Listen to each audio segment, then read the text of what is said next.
ধ্বংসের কিনারে ইসরায়েল, হিজবুল্লাহর হুঁশিয়ারি নাকি যুদ্ধ ঘোষণা? তেল আবিবের আকাশে তখনও সূর্যাস্তের শেষ আভা। ইসরায়েলিরা নিজেদের দৈনন্দিন জীবনে ব্যস্ত। ৮ মাস ধরে চলা এক অদৃশ্য নিরাপত্তা বলয়ের মধ্যে তারা যেন অনেকটাই স্বস্তিতে। কিন্তু হঠাৎই লেবানন থেকে ভেসে এলো এক বজ্রকণ্ঠ। হিজবুল্লাহর প্রধান শেখ নাঈম কাসেমের একটি ছোট্ট কিন্তু ভয়ঙ্কর বার্তা যেন সব শান্তি কেড়ে নিল। তার কথাগুলো ছিল অনেকটা এমন: তোমাদের নিরাপত্তা যা তোমরা ৮ মাস ধরে গড়ে তুলেছ তা ১ ঘন্টার মধ্যেই ধ্বংস করে দেওয়া সম্ভব। শুধু কয়েকটি ক্ষেপণাস্ত্রের আঘাতই যথেষ্ট। এই একটি উক্তি যেন মধ্যপ্রাচ্যের উত্তপ্ত রাজনীতিতে নতুন করে আগুন জ্বালিয়ে দিল। শেখ নাঈম কাসেমের এই হুঁশিয়ারি কোনো সাধারণ হুমকি ছিল না, এটি ছিল একটি স্পষ্ট আলটিমেটাম। তিনি সরাসরি ইঙ্গিত দিলেন যে হিজবুল্লাহর হাতে এমন অস্ত্র আছে যা দিয়ে ইসরায়েলকে মাত্র ১ ঘন্টার মধ্যেই নিশ্চিহ্ন করে দেওয়া সম্ভব। কিন্তু এই হঠাৎ হুমকির পেছনে আসল কারণ কি? শেখ নাঈম কাসেমের এই ভাষণটি ছিল ইরানের ইসলামী বিপ্লবী গার্ড বাহিনীর শহীদ ব্রিগেডিয়ার জেনারেল মোহাম্মদ সাঈদ ইজাদির ৪০তম শাহাদাত বার্ষিকীর অনুষ্ঠানে। ইজাদি ছিলেন ফিলিস্তিনি প্রতিরোধ গোষ্ঠীগুলোর ঐক্যের পক্ষে একজন বড় সমর্থক। তিনি বিশ্বাস করতেন ইমাম খোমেনি এবং ইমাম খামেনির আদর্শ মেনেই ফিলিস্তিনিদের পাশে থাকতে হবে। তার এই আদর্শই হিজবুল্লাহর লড়াইয়ের মূল ভিত্তি। তাই তার মৃত্যু, যা ইসরায়েলের বিরুদ্ধে লড়াইয়ে ফিলিস্তিনিদের আরো ঐক্যবদ্ধ করার প্রতীক, তা যেন হিজবুল্লাহ নতুন করে জ্বলে ওঠার কারণ হয়ে দাঁড়িয়েছে। ভাষণে নাঈম কাসেম স্পষ্ট করে বলেছেন যে লেবাননের প্রতিরোধ শক্তি সুসংহত এবং দেশের সার্বভৌমত্ব রক্ষার জন্য তারা সম্পূর্ণ প্রস্তুত। তিনি আন্তর্জাতিক চাপ সত্ত্বেও অস্ত্র সমর্পণ করতে রাজি নন। আন্তর্জাতিক মহল যখন হিজবুল্লাহকে নিরস্ত্র করার জন্য চাপ দিচ্ছে, তখন নাঈম কাসেম সরাসরি পাল্টা প্রশ্ন ছুড়ে দিয়েছেন: যদি আমরা অস্ত্র ছেড়ে দিই তাহলে লেবাননকে কে রক্ষা করবে? তার মতে ইসরায়েলি নেতারা প্রকাশ্যে ঘোষণা দিয়েছেন যে হিজবুল্লাহ অস্ত্র না ছাড়া পর্যন্ত তাদের আগ্রাসন বন্ধ হবে না। যুদ্ধ নাকি কূটনীতির খেলা? হিজবুল্লাহর এই কঠোর অবস্থান কি সত্যিই একটি আসন্ন যুদ্ধের ইঙ্গিত, নাকি এটি কেবল ইসরায়েলের ওপর চাপ সৃষ্টির একটি কৌশল? নাঈম কাসেম তার বক্তব্যে স্পষ্ট করে বলেন, হিজবুল্লাহ তাদের শেষ নিঃশ্বাস পর্যন্ত লড়াই চালিয়ে যাবে। এই বক্তব্য থেকে বোঝা যায় তারা কোনো অবস্থাতেই পিছু হটতে রাজি নয়। মধ্যপ্রাচ্যের পরিস্থিতি এখন এক অদ্ভুত মোড়ে এসে দাঁড়িয়েছে। একদিকে ইসরায়েলের সামরিক শক্তি, অন্যদিকে হিজবুল্লাহর অদম্য প্রতিরোধ ক্ষমতা। এই দুই পক্ষের মাঝখানে পড়ে লেবাননের সাধারণ মানুষ যেন শ্বাসরুদ্ধকর পরিস্থিতিতে। ১ ঘন্টার আলটিমেটাম, এই কথাটি কেবল একটি হুমকি নয়, এটি এক ধরনের রাজনৈতিক ঘোষণা। এটি একদিকে যেমন হিজবুল্লাহ দৃঢ়তা প্রমাণ করে, অন্যদিকে তেমনি ইসরায়েলকে সরাসরি বার্তা দেয় যে তাদের নিরাপত্তা কোনোভাবেই নিশ্চিত নয়।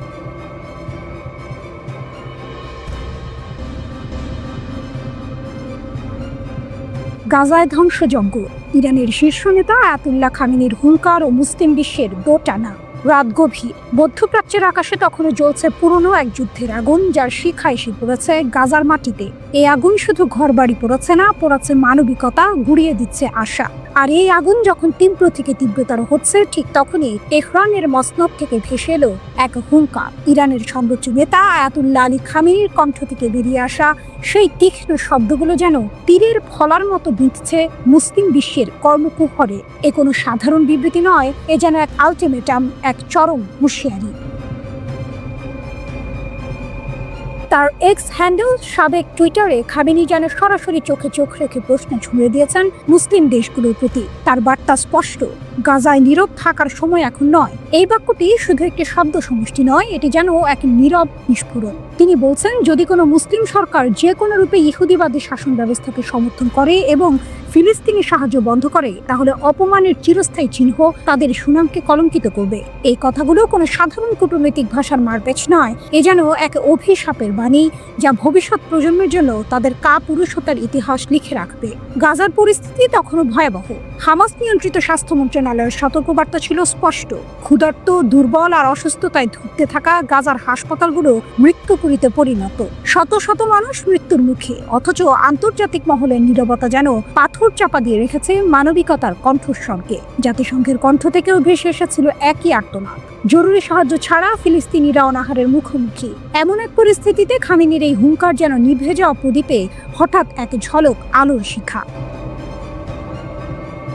ইরানের পররাষ্ট্রমন্ত্রীও ছাড়লেন না। ইসরায়েলের বিরুদ্ধে সরাসরি অনাহার চাপিয়ে দেওয়ার অভিযোগ তুললেন। তিনি এমনকি সাহায্য বিতরণ স্থানগুলোকে মৃত্যুর ফাঁদ হিসেবে আখ্যায়িত করে এর জন্য যুক্তরাষ্ট্র ও ইসরায়েল উভয়কেই দায়ী করলেন। আরাকচি শুধু অভিযোগ করেই থামলেন না, তুরস্কের পররাষ্ট্রমন্ত্রী হাকান ফিদানের সঙ্গে কথা বলে গাজায় গণহত্যা এবং ইসরায়েলি আগ্রাসন মোকাবিলায় জরুরি OIC শীর্ষ সম্মেলনের আহ্বান জানালেন। তার এই পদক্ষেপ যেন মুসলিম বিশ্বের মধ্যে এক নতুন করে জোট বাঁধার ইঙ্গিত। এ যেন এক নীরব প্রস্তুতি, যা হয়তো গাজায় রক্তক্ষয় বন্ধ করার জন্য নতুন কোনো আন্দোলনের জন্ম দেবে। পরিস্থিতি এতটাই জটিল যে স্থানীয় স্বাস্থ্য কর্মকর্তাদের তথ্য অনুযায়ী গাজায় ইসরায়েলের যুদ্ধে 58,000-এরও বেশি ফিলিস্তিনি নিহত হয়েছে। এই সংখ্যাটি কেবল একটি পরিসংখ্যান নয়, এটি মানব ইতিহাসের এক কালো অধ্যায়ের সাক্ষী। প্রশ্ন হলো, খামেনির এই হুমকি কি মুসলিম বিশ্বের ঘুম ভাঙাতে পারবে, নাকি এই হুঙ্কারও অন্যান্য প্রতিবাদের মতো নীরবতায় ঢাকা পড়ে যাবে? মুসলিম বিশ্বের নেতারা কি এই অপমানের চিরস্থায়ী চিহ্ন নিজেদের গায়ে লাগতে দেবেন, নাকি গাজার জন্য এক হয়ে রুখে দাঁড়াবেন? সময়ের ঘড়ির কাঁটা ঘুরছে আর প্রতিটি টিকটিকে গাজার মাটিতে বাড়ছে মৃত্যুর সংখ্যা। গাজার আগুন কি সত্যিই মুসলিম বিশ্বের বিবেককে ইসরায়েলি সামরিক ঘাঁটিতে বিস্ফোরণ, আহত এক সৈন্য। গাজা যুদ্ধের আবহে দক্ষিণ ইসরায়েলের একটি সামরিক ঘাঁটিতে একটি শক্তিশালী বিস্ফোরণের ঘটনা ঘটেছে। এই বিস্ফোরণে একজন ইসরায়েলি সৈন্য গুরুতরভাবে আহত হয়েছে। ইসরায়েলি সামরিক বাহিনীর পক্ষ থেকে জানানো হয়েছে এই ঘটনাটি একটি দুর্ঘটনা, তবে এ নিয়ে বেশ কিছু পরস্পর বিরোধী বক্তব্য সামনে এসেছে।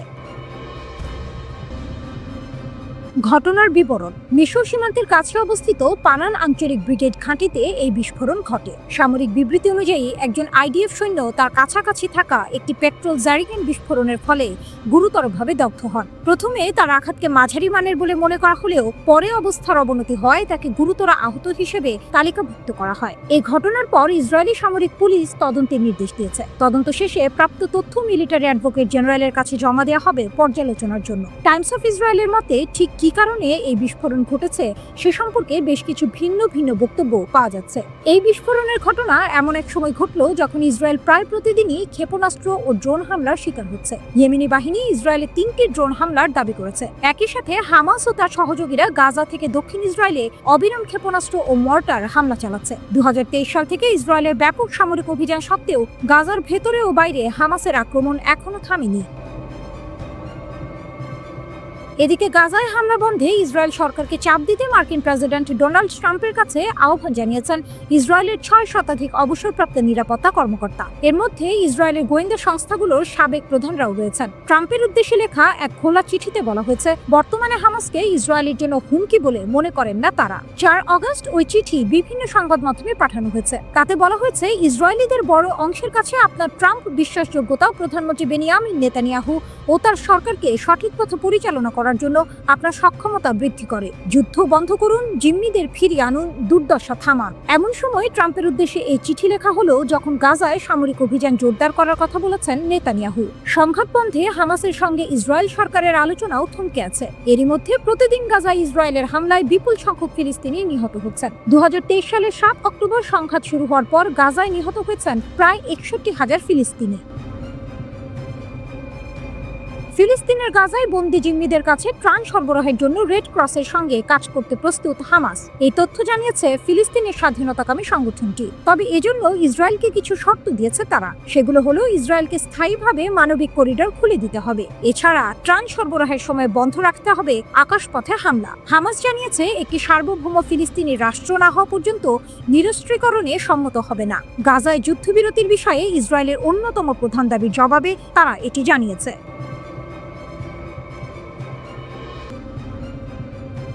শত্রুদের বিরুদ্ধে ইরানের অপ্রতিরোধ ক্ষমতা, এক ইরানি জেনারেলের হুঙ্কার। তীব্র প্রতিরোধের গল্প, যেখানে নীরবতার আড়ালে লুকিয়ে আছে ভয়ঙ্কর এক সামরিক শক্তি। এই গল্পে যেমন আছে প্রতিশোধের আগুন, তেমনি আছে দেশের মানুষের ঐক্যের বাঁধন। এক অনুষ্ঠানে ইরানের সশস্ত্র বাহিনীর প্রধান মেজর জেনারেল আব্দুর রহিম মুসাভির কণ্ঠে সেই প্রতিরোধের সুরই যেন শোনা গেল। তার কথাগুলো ছিল স্পষ্ট, জোরালো এবং শত্রুদের জন্য এক কঠিন সতর্কবার্তা। ঘটনার সূত্রপাত হয়েছিল জুন মাসে, যখন এক ইসরায়েলি মার্কিন হামলায় বেশ কয়েকজন ইরানি সামরিক কমান্ডার শহীদ হন। এই শহীদদের স্মরণে আয়োজিত এক অনুষ্ঠানে জেনারেল মুসাভি বলেন, ইরান এখন আর সেই পুরনো দুর্বল দেশ নয়, তার প্রতিরোধ ক্ষমতা এখন সম্পূর্ণ এবং অপ্রতিরোধ্য। তিনি বলেন, ইসলামী বিপ্লবের নেতা যেমন বলেছেন, ইরানি জাতি আলোচনা এবং প্রতিরক্ষা উভয়ের জন্যই সম্পূর্ণ প্রস্তুত। এই কথাগুলো যেন প্রতিপক্ষকে এক শীতল বার্তা দিল, আক্রমণ করলে ইরান এবার চুপ করে থাকবে না। মুসাভি আরও হুঁশিয়ারি দেন, যদি কোনো নতুন আগ্রাসন হয় তবে ইরানের প্রতিক্রিয়া হবে নির্ণায়ক, চূর্ণ বিচূর্ণ এবং অতীতের যে কোনো কিছুর মতো নয়। এই বাক্যটি যেন একটি সিনেমার ক্লাইম্যাক্সের আগের দৃশ্যের মতো এক অজানা পরিণতির দিকে ইঙ্গিত করে, যে শত্রুদের রাতের ঘুম কেড়ে নিতে পারে। জেনারেলের কথায় আরও একটি টুইস্ট ছিল। তিনি বলেন, শত্রুরা ভেবেছিল এই হামলাগুলো ইরানের ভেতরের ঐক্য ভেঙে দেবে, কিন্তু বাস্তবে হয়েছে তার উল্টো। এই শহীদরা জাতীয় ঐক্যের বন্ধন আরও মজবুত করেছে। ইসরায়েল ইরানের বিরুদ্ধে একটি স্পষ্ট আগ্রাসন শুরু করেছিল, যার ফলে দুই দেশের মধ্যে 12 দিনের এক ভয়াবহ যুদ্ধ হয়। এই যুদ্ধে ইসরায়েলি বাহিনীর বর্বর হামলায় 1064 জনেরও বেশি ইরানি নিহত হন। সেই যুদ্ধে আন্তর্জাতিক আইন লঙ্ঘন করে মার্কিন যুক্তরাষ্ট্র ইরানি পারমাণবিক স্থাপনায় বোমা ফেলে, কিন্তু ইরান নীরব ছিল না, তারা এর প্রতিশোধ নেয়। ইরানের সশস্ত্র বাহিনী তাদের কৌশলগত স্থানগুলোতে এবং কাতারে থাকা আমেরিকার সবচেয়ে বড় সামরিক ঘাঁটিতে হামলা চালায়। এটি ছিল এক অসাধারণ পাল্টা আঘাত, যা 24 জুনে যুদ্ধের অবসান ঘটায়। জেনারেল মুসাভির মতে, ইসরায়েলের মূল লক্ষ্য হলো ইরানকে এক বিশৃঙ্খলার মধ্যে টেনে এনে যুদ্ধ শুরু করা, কিন্তু ইসরায়েলের এই চাতুরি ইরান বুঝতে পেরেছে। জেনারেল মুসাভি বলেন, শিশু হত্যাকারী ইহুদিবাদী শাসনের কোনো ভবিষ্যৎ নেই। এটি যা দেখাচ্ছে তা কেবল পতনের লক্ষণ। এই শাসন ব্যবস্থা একটি ব্রেকবিহীন গাড়ির মতো, যা কেবল ধ্বংসের দিকে এগিয়ে যাচ্ছে। তিনি আমেরিকার প্রতিও এক কঠিন বার্তা দেন। তিনি বলেন, ইরানের মানুষ আমেরিকার বিশ্বাসঘাতকতা ও অপরাধের কথা কোনোদিন ভুলবে না। ভবিষ্যতে ইরানি প্রজন্মের রক্তে এই প্রতিশোধের আগুন জ্বলতে থাকবে। তিনি আবারও স্পষ্ট করেন যে ইরান এই অঞ্চলে শান্তি ও স্থিতিশীলতা চায়, তবে সেই শান্তি আসবে আঞ্চলিক সহযোগিতার মাধ্যমে, কোনো আগ্রাসী শক্তির সম্প্রসারণবাদী নীতির কারণে নয়। এই জেনারেলের বক্তব্য কেবল একটি সামরিক বিশ্লেষণ নয়, এটি যেন এক জাতির আত্মবিশ্বাস এবং প্রতিরোধের প্রতিধ্বনি।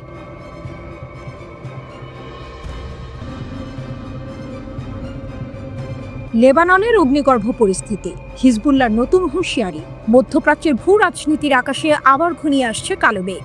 ইসরায়েল এবং লেবাননের মধ্যে দীর্ঘদিন ধরে চলা উত্তেজনার পারদ আবারও চলছে। এক নীরব যুদ্ধবিরতির আড়ালে চলছে এক স্নায়ু যুদ্ধ। এই যুদ্ধবিরতি যে কোনো মুহূর্তে ভেঙে যেতে পারে, আর সেটির স্পষ্ট ইঙ্গিত দিয়েছে হিজবুল্লাহ। লেবাননের উপপ্রধান নাইম কাসেমের বক্তব্য অনুযায়ী, ইসরায়েলি ডিফেন্স ফোর্স IDF যদি লেবাননের অভ্যন্তরে তাদের অভিযান বাড়ানোর চেষ্টা করে, তাহলে ক্ষেপণাস্ত্র হামলা আবার শুরু হবে। এই হুমকি এক নতুন বাস্তবতার ইঙ্গিত দিচ্ছে। হিজবুল্লাহ স্পষ্ট করে জানিয়ে দিয়েছে যে তারা কোনো ধরনের চাপে নিজেদের অস্ত্র ত্যাগ করবে না। বিতর্কিত পাহাড়গুলো থেকে ইসরায়েল যতক্ষণ না সরে যাচ্ছে, ততক্ষণ হিজবুল্লাহ তাদের সামরিক শক্তি ধরে রাখবে। এই পাহাড়গুলো হিজবুল্লাহকে ইসরায়েলের উত্তর সীমান্ত শহরগুলোর উপর নজরদারি এবং হুমকি দেওয়ার কৌশলগত সুবিধা দেয়। কাসেম আরও বলেছেন, ইসরায়েল আমেরিকার রাজনৈতিক চাপের সুযোগ নিয়ে সীমিত আগ্রাসন চালাচ্ছে, কিন্তু পূর্ণাঙ্গ যুদ্ধে যেতে তারা ভয় পাচ্ছে, কারণ তারা জানে যে যদি একটি সর্বাত্মক যুদ্ধ শুরু হয়, তাহলে লেবাননের সেনাবাহিনী এবং জনগণ ঐক্যবদ্ধ হয়ে দেশকে রক্ষা করবে এবং ইসরায়েলি ভূখণ্ডে ক্ষেপণাস্ত্রের আঘাত হানবে। গত 8 মাসে তারা যে সমস্ত নিরাপত্তা ব্যবস্থা বাস্তবায়ন করেছে, তা 1 ঘন্টার মধ্যে অকার্যকর হয়ে যাবে। কাসেমের এই মন্তব্য ইসরায়েলের সামরিক প্রস্তুতি নিয়ে একটি বড় প্রশ্ন তৈরি করেছে। একদিকে যখন হিজবুল্লাহ ইসরায়েলের বিরুদ্ধে কঠোর অবস্থান নিচ্ছে, তখন লেবাননের মন্ত্রিসভা হিজবুল্লাহ নিরস্ত্রীকরণ নিয়ে আলোচনা করার প্রস্তুতি নিচ্ছে। প্রায় 14 মাস ধরে চলা যুদ্ধের পর লেবানন বর্তমানে আমেরিকার পক্ষ থেকে তীব্র চাপের মধ্যে আছে। মার্কিন যুক্তরাষ্ট্রের মধ্যস্থতায় হওয়া যুদ্ধবিরতির পর তাদের প্রধান লক্ষ্য এখন হিজবুল্লাহকে নিরস্ত্র করা। সরকারের খসড়া পরিকল্পনা অনুযায়ী এই বছরের শেষের আগে লেবাননের সেনাবাহিনীকে হিজবুল্লাহর কাছ থেকে অস্ত্র সংগ্রহের একটি পরিকল্পনা তৈরি করতে বলা হয়েছে। এই পরিকল্পনা অনুযায়ী দেশের সামরিক এবং নিরাপত্তা বাহিনীর বাইরে কারো কাছে কোনো অস্ত্র থাকবে না। কিন্তু কাসেমের বক্তব্য এই পরিকল্পনার ঠিক বিপরীত। তিনি সরকারকে চাপ এবং হুমকির মুখে নিজেদের নাগরিকদের সুরক্ষা নিশ্চিত করার জন্য কাজ করার পরামর্শ দিয়েছেন, হিজবুল্লাহর মতো প্রতিরোধ শক্তিকে দুর্বল করার বদলে। এই বক্তব্য থেকে বোঝা যায় যে হিজবুল্লাহ কোনোভাবেই তাদের অস্ত্র ত্যাগ করতে রাজি নয়, এমনকি যদি লেবাননের সরকারও এমন কোনো সিদ্ধান্ত নেয়। এই পরিস্থিতিতে লেবাননের সরকার একটি বিশাল রাজনৈতিক সংকটের মুখে দাঁড়িয়ে আছে। একদিকে আমেরিকার চাপ এবং দেশের রাজনৈতিক মহল থেকে নিরস্ত্রীকরণের দাবি, অন্যদিকে হিজবুল্লাহর কঠোর অবস্থান। এই দুইয়ের মাঝে লেবাননের ভবিষ্যৎ কোন দিকে মোড় নেবে তা এখন দেখার বিষয়। হিজবুল্লাহর এই কঠোর হুঁশিয়ারি কি লেবাননের সরকারকে তাদের নিরস্ত্রীকরণ পরিকল্পনা থেকে সরে আসতে বাধ্য করবে?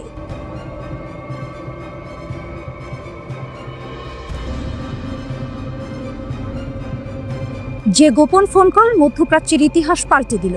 যুদ্ধের সবচেয়ে গুরুত্বপূর্ণ মুহূর্তটা রণক্ষেত্রে ছিল না, ছিল রিয়াদের এক শীতাতপ নিয়ন্ত্রিত রাজপ্রাসাদে। পেন্টাগন থেকে আসা একটি টপ সিক্রেট ফোন কলের অপর প্রান্তে ছিল চরম আকুতি। ইসরায়েলের আকাশসীমা তখন ইরানের ক্ষেপণাস্ত্রের আগুনে জ্বলছে, আর বিশ্বের সবচেয়ে শক্তিশালী সেনাবাহিনী খুব করে চাইছে তাদের নিজেদেরই বিক্রি করা অস্ত্র ধার দেওয়ার জন্য। কিন্তু অপর প্রান্ত থেকে যে উত্তরটি এসেছিল তা ছিল পারমাণবিক বোমার চেয়ে শক্তিশালী, এক অবিশ্বাস্য না। গত জুনে ইরান ইসরায়েল সংঘাতের সময় এক অভূতপূর্ব দৃশ্য দেখেছিল বিশ্ব।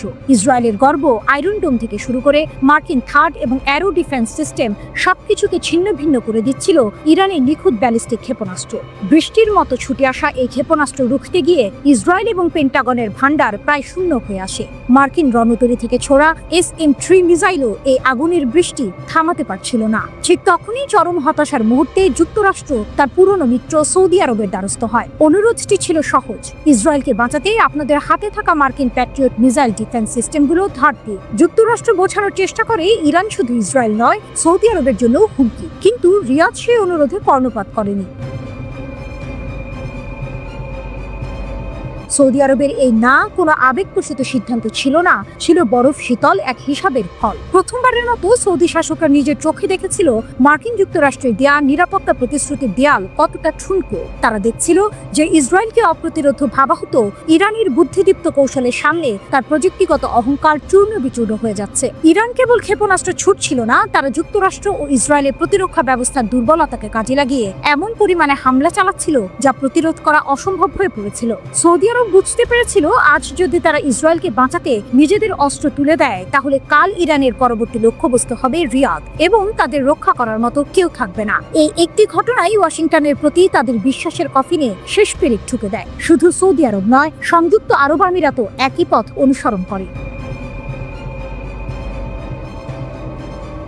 ইরান এই সংঘাতে শুধু ইসরায়েলের 5টি সামরিক ঘাঁটিতে আঘাত হানেনি, তারা তার চেয়েও বড় কিছু অর্জন করেছে। তারা মধ্যপ্রাচ্যে আমেরিকার ক্ষমতার মিথকে ভেঙে দিয়েছে। এই যুদ্ধ প্রমাণ করেছে ইরানের সামরিক শক্তি এখন এমন এক পর্যায়ে পৌঁছেছে যে আমেরিকার সবচেয়ে কাছের মিত্ররাও এখন নিজেদের নিরাপত্তার জন্য ওয়াশিংটনের ওপর ভরসা করতে ভয় পাচ্ছে। সুতরাং ইরানের সবচেয়ে বড় জয় কোনো শহরে ক্ষেপণাস্ত্র আঘাত হানা নয়, বরং রিয়াদ এবং আবু ধাবির রাজপ্রাসাদে যুক্তরাষ্ট্রের অনুরোধ প্রত্যাখ্যান করানোর মাধ্যমে মধ্যপ্রাচ্যের ক্ষমতার ভাষা এক নতুন সূর্যোদয় ঘটানো, যেখান থেকে জন্ম নিয়েছে এক নতুন অধ্যায়, যেখানে আরব দেশগুলো নিজেদের পথ নিজেরাই তৈরি করবে, ওয়াশিংটনের কথায় নয়।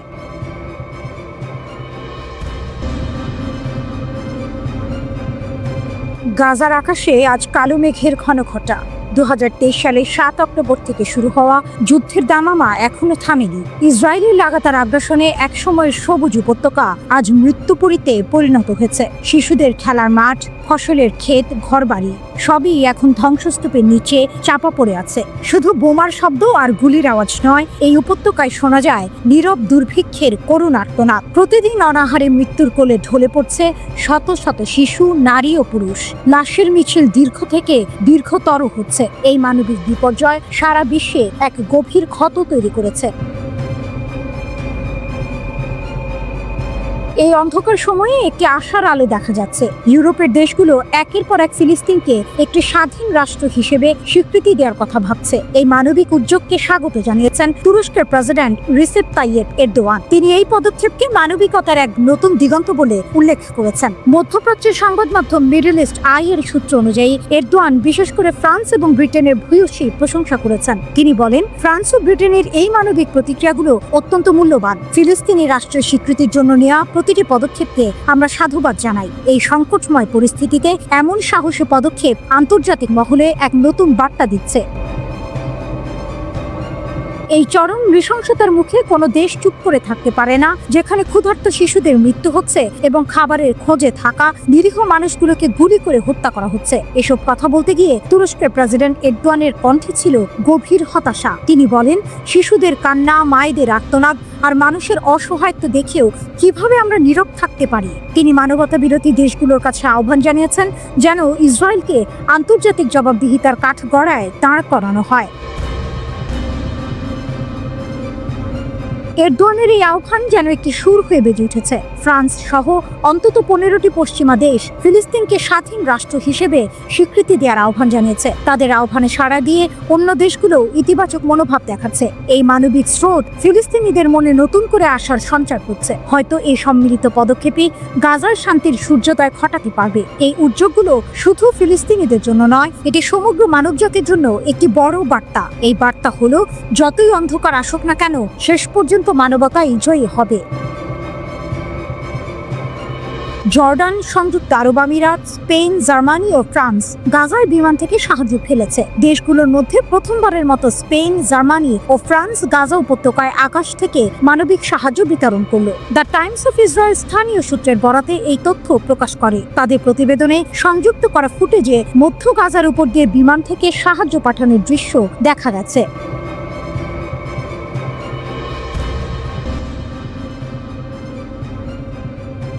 ভোর হওয়ার ঠিক আগের মুহূর্ত, রাতের অন্ধকার তখনও কাটেনি। আকাশে শুক তারা মিটিমিটি জ্বলছে, কিন্তু পারস্য উপসাগরের আকাশে তখন বারুদের গন্ধ। ইসরায়েলের আগ্রাসন ইরানের বুকে আঘাত হেনেছে। এ যেন এক বিনা উস্কানির হামলা। শান্ত পারমাণবিক স্থাপনাগুলো লক্ষ্য করে চালানো এই আক্রমণ কোনো সাধারণ ঘটনা নয়, এ ছিল ইচ্ছাকৃত আগ্রাসন। কিন্তু ইরান তারা চুপ করে বসে থাকেনি। জবাব ছিল দাঁত ভাঙা। ইরানের পররাষ্ট্রমন্ত্রী আব্বাস আরাকচি চীনের CGTN চ্যানেলে যখন কথা বলেছেন, তার কণ্ঠে স্পষ্ট দৃঢ়তা। যুদ্ধ কখনো আমাদের পছন্দ ছিল না, তিনি বলছেন, কিন্তু যদি এটি আমাদের উপর চাপিয়ে দেওয়া হয় তবে আমরা পুরোপুরি প্রস্তুত। ভাবুন তো, এক শান্ত কূটনীতিবিদ যার কাজ আলোচনার টেবিলে বসা, তার মুখ থেকে এমন কথা। এর মানে কি ইরান কি তাহলে যুদ্ধের জন্য তৈরি?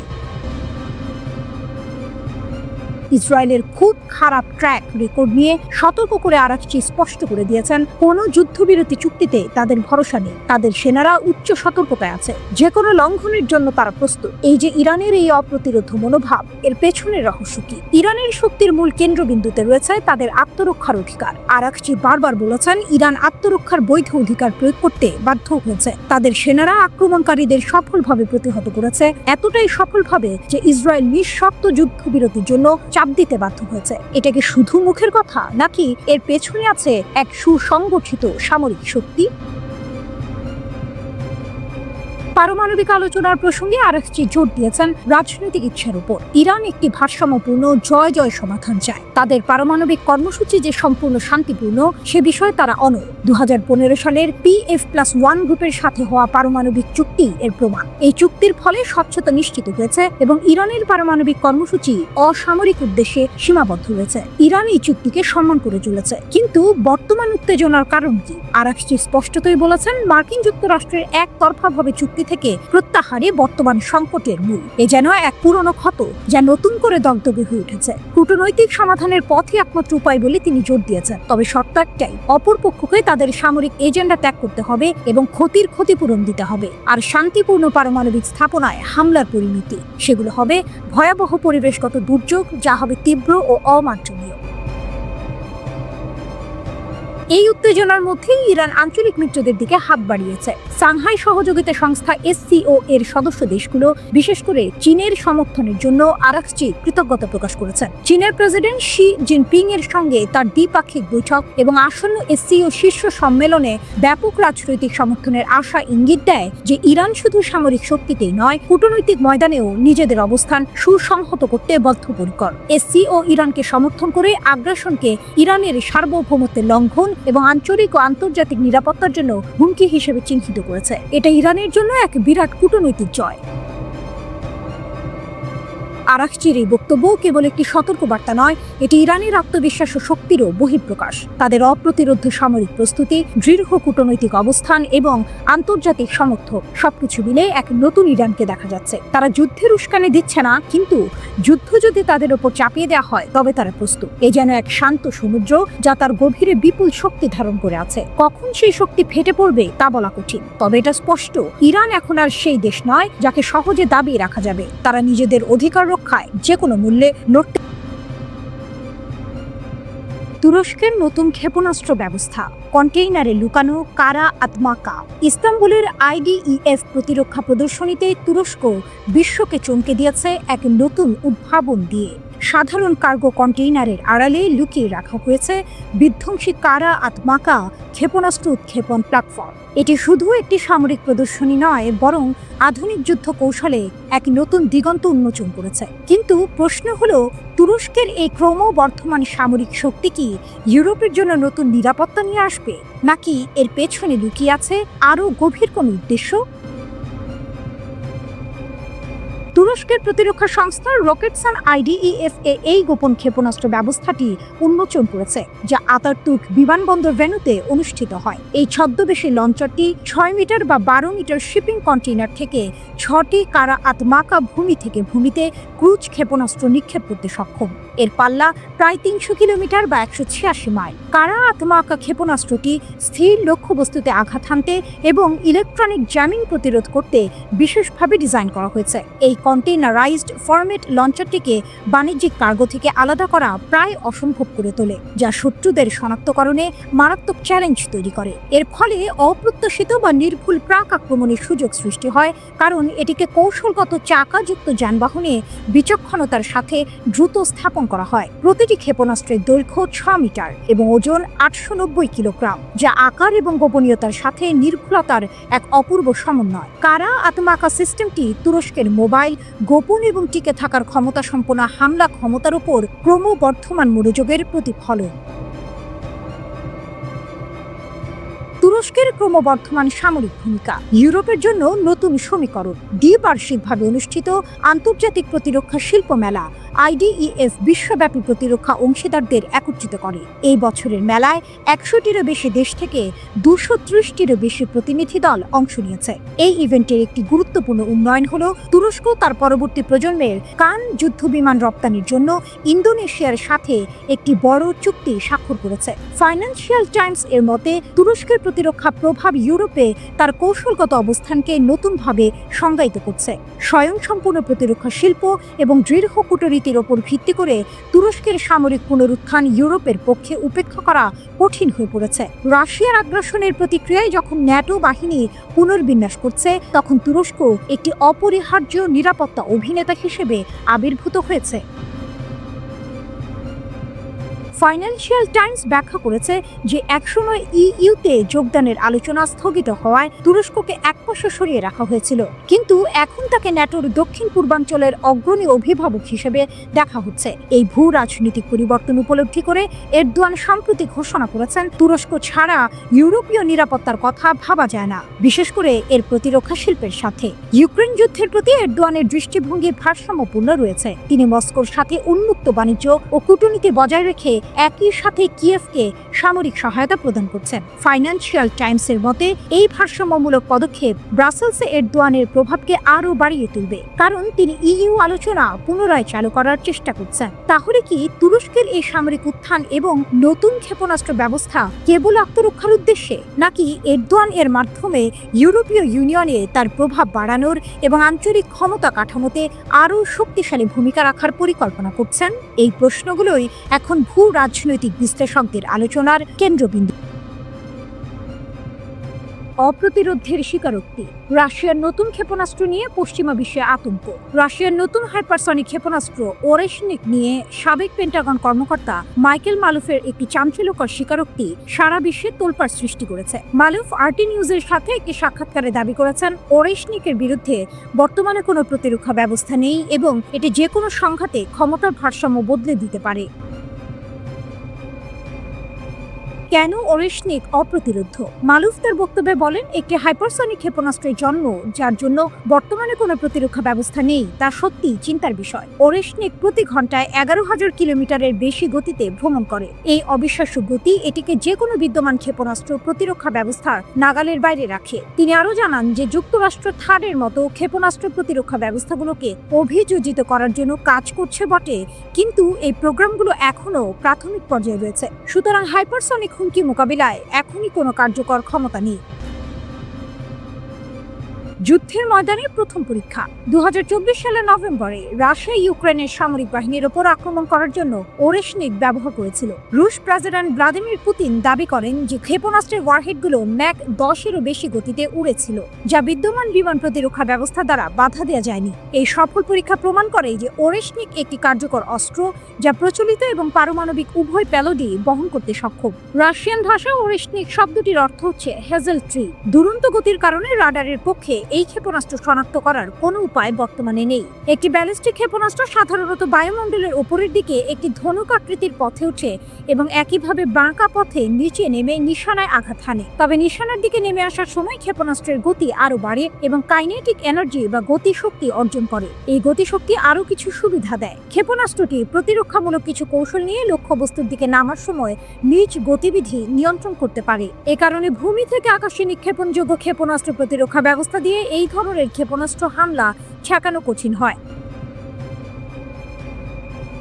পুতিনের ঘোষণা এবং কৌশলগত প্রভাব। পুতিন ঘোষণা করেছে প্রথম সিরিয়ালে উৎপাদিত ওরেশনিক সিস্টেম রাশিয়ার সামরিক বাহিনীতে প্রবেশ করেছে এবং উৎপাদন লাইন এখন পুরো দমে চালু রয়েছে। তিনি আরো বলেন যে বছরের শেষ নাগাদ এই অস্ত্রটি বেলারুশেও সরবরাহ করা হবে। বেলারুশে এই অস্ত্রের উপস্থিতি ইউরোপের জন্য এক নতুন কৌশলগত চ্যালেঞ্জ তৈরি করেছে, যা পশ্চিমা বিশ্বের নিরাপত্তা উদ্বেগকে আরো বাড়িয়ে তুলেছে। সব মিলিয়ে মাইকেল মালুফের এই স্বীকারোক্তি এবং পুতিনের ঘোষণা থেকে এটি স্পষ্ট যে রাশিয়া এমন এক সামরিক সক্ষমতা অর্জন করেছে যা বিশ্বকে নতুন করে ভাবতে বাধ্য করছে। ওরেশনিক শুধু একটি অস্ত্র নয়, এটি এমন এক শক্তির প্রতীক যা দিয়ে রাশিয়া আন্তর্জাতিক সামরিক শক্তির ভারসাম্যকে নিজেদের পক্ষে নিয়ে আসতে চাইছে। সামরিক বিশ্লেষক ভ্লাদিস্লাভ শুরিগিনি রুশ সংবাদ মাধ্যম ইনভেস্টিয়াকে বলেছেন, ওরেশনিক ক্ষেপণাস্ত্র আধুনিক ক্ষেপণাস্ত্র প্রতিরক্ষা ব্যবস্থাকে ভেদ করার ক্ষমতা রাখে। তিনি আরো বলেন, এটি পারমাণবিক ওয়ারহেড ব্যবহার না করেও গভীর সুরক্ষিত বাংকার ধ্বংস করতে পারে। ভোর হচ্ছে, তবে পূর্ব দিগন্তে সূর্য নয়, উঠেছে যুদ্ধের কালো মেঘ। চারিদিকে শুধু রণক্ষেত্রের গন্ধ। মার্কিন প্রেসিডেন্ট ডোনাল্ড ট্রাম্প এক চালবাজ দাবারের মতো রাশিয়ার নাকের ডগায় দুটি পারমাণবিক সাবমেরিন এনেছেন। তার হুঙ্কার 8ই আগস্টের মধ্যে সবকিছু শান্ত না হলে ফল ভালো হবে না। কিন্তু রাশিয়া তো আর চুপ করে বসে থাকার পাত্র নয়। ট্রাম্পের হুমকির জবাবে পুতিনের সহচর সাবেক প্রেসিডেন্ট দিমিত্রি মেদভেদেভ গর্জে উঠেছেন। তিনি ট্রাম্পের এই আলটিমেটামকে হুমকি এবং যুদ্ধের দিকে পদক্ষেপ বলে অভিহিত করেছেন। আর এরপর থেকেই দাবার চাল পাল্টে গেছে। পারমাণবিক অচলাবস্থা, রাশিয়ার পাল্টা চাল। রাশিয়া তার পারমাণবিক ক্ষেপণাস্ত্রের উপর থেকে সমস্ত নিষেধাজ্ঞা তুলে নিয়েছে। ক্রেমলিন ঘোষণা করেছে, এখন থেকে মস্কো আর আইএনএফ যুগের ক্ষেপণাস্ত্র পাল্লার বিধিনিষেধ মেনে চলতে বাধ্য নয়। অর্থাৎ তারা এখন 500 থেকে 5500 কিলোমিটার পাল্লার মধ্যে ভূমি থেকে উৎক্ষেপণযোগ্য ক্ষেপণাস্ত্র যে কোনো মুহূর্তে মোতায়েন করতে পারে। এই ঘটনার জন্য রাশিয়া সরাসরি মার্কিন যুক্তরাষ্ট্র এবং ন্যাটোকে দায়ী করেছে। তাদের বক্তব্য, পশ্চিমারা তাদের নিরাপত্তা বিঘ্নিত করছে এবং কৌশলগত ভারসাম্য নষ্ট করার চেষ্টা করছে। আইএনএফ চুক্তি ও তার পরিণতি। 1987 সালের আইএনএফ চুক্তি, যা স্বল্প ও মাঝারি পাল্লার ক্ষেপণাস্ত্রের ব্যবহার নিষিদ্ধ করেছিল, 2019 সালে মার্কিন যুক্তরাষ্ট্রই প্রথম তা ভেঙে দেয়। তখন তারা রাশিয়াকে চুক্তি লঙ্ঘনের জন্য অভিযুক্ত করেছিল। রাশিয়া তখন বলেছিল যে আমেরিকা নতুন করে কোনো ক্ষেপণাস্ত্র মোতায়েন না করলে তারাও করবে না। কিন্তু এখন সেই প্রতিশ্রুতি থেকে তারা সরে এসেছে। রাশিয়ার পররাষ্ট্র মন্ত্রণালয় স্পষ্টভাবে জানিয়েছে, চুক্তিটি আর পালনের মতো অবস্থায় নেই। পররাষ্ট্রমন্ত্রী সের্গেই ল্যাভরভ এর আগেও সতর্ক করে দিয়েছিলেন যে মার্কিন যুক্তরাষ্ট্রের কোনো পদক্ষেপের প্রতিক্রিয়া হিসেবে মস্কো পাল্টা ব্যবস্থা নিতে পারে। ডেড হ্যান্ড ও রাশিয়ার শক্তি। মেদভেদেভ শুধু কথাই বলেননি, তিনি রাশিয়ার পারমাণবিক সক্ষমতার কথাও উল্লেখ করেছেন। তিনি তুলে ধরেছেন তাদের ভয়ঙ্কর ডেড হ্যান্ড ব্যবস্থার কথা। এই স্বয়ংক্রিয় পারমাণবিক ব্যবস্থাটি এতটাই শক্তিশালী যে যদি রাশিয়ার সমস্ত রাজনৈতিক নেতৃত্ব ধ্বংস হয়ে যায়, তাহলেও এটি পারমাণবিক আক্রমণের জবাব দিতে সক্ষম। এই পদক্ষেপগুলো কেবল কথার কথা নয়, ন্যাটো সীমান্তের কাছে যে কোনো সময় ক্ষেপণাস্ত্র মোতায়েন হতে পারে। এর আগে প্রেসিডেন্ট ভ্লাদিমির পুতিন ও পররাষ্ট্রমন্ত্রী সের্গেই ল্যাভরভও ইঙ্গিত দিয়েছিলেন, যুক্তরাষ্ট্র ও ন্যাটোর উস্কানিমূলক পদক্ষেপ অব্যাহত থাকলে রাশিয়াকে ক্ষেপণাস্ত্র মোতায়েন সংক্রান্ত বিধিনিষেধ তুলে নিতে হতে পারে। গত ডিসেম্বর মাসে রাষ্ট্রীয় সংবাদ সংস্থা রিয়া নভস্তিকে দেয়া সাক্ষাৎকারে লাভরভ বলেন, একতরফা স্থগিতাদেশ কার্যত অকার্যকর হয়ে পড়েছে এবং তা প্রত্যাহার করা হবে। তিনি তখন অভিযোগ করেন, যুক্তরাষ্ট্র অত্যন্তপূর্ণভাবে রাশিয়া ও চীনের সতর্কতা উপেক্ষা করে বিশ্বের বিভিন্ন অঞ্চলে ইতোমধ্যেই এই শ্রেণীর অস্ত্র মোতায়েন শুরু করেছে।